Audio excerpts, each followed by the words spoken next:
Dans ce cours, je vais vous proposer de découvrir la notion de dépassement de capacité. Dans un des cours précédents, nous avons vu qu'il existait différents types de variables et que à chaque type correspondait une valeur qu'il était possible de stocker. Par exemple, dans le type byte, on peut stocker un entier entre 0 et 255, et dans le type int, on peut stocker un entier de moins 2 milliards 147 millions et quelques à plus de 2 milliards 147 millions et quelques. Donc ici, il faut s'interroger sur ce qu'il se passe lorsque, par exemple, dans un byte, on rentre la valeur 256 ou plus, ou une valeur négative. Donc on va prendre l'exemple avec une variable que je vais déclarer en tant que byte, et je vais lui affecter une valeur. Donc première chose, si je lui affecte 256, on a dépassé la valeur maximale.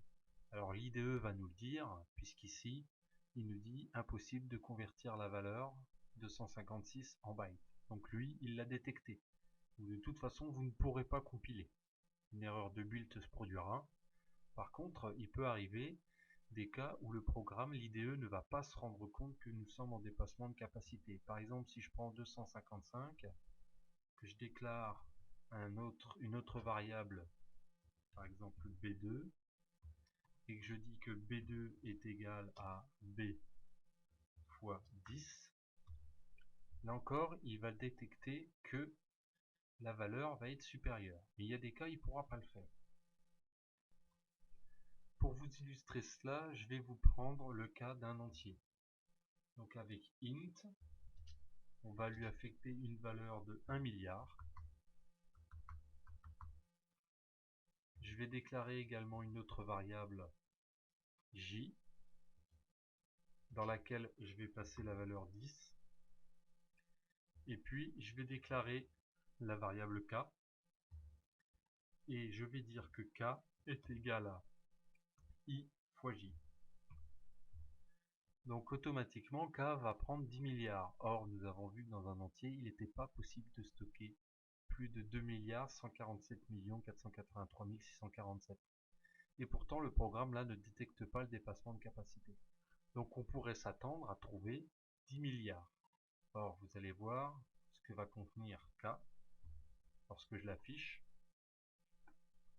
Donc on voit qu'il est à 1 milliard 410 millions, etc. Donc c'est pas du tout la valeur que nous attendions. Donc ça montre bien que si l'on ne respecte pas la capacité d'une variable, d'un type de variable, le programme va s'exécuter correctement, mais il va y avoir des valeurs erronées. Il faut bien comprendre les conséquences que peuvent avoir un dépassement de capacité. Alors il y a un exemple tristement célèbre, c'est l'exemple de la fusée Ariane 5 qui avait explosé en plein vol 40 secondes après son décollage, en 1996.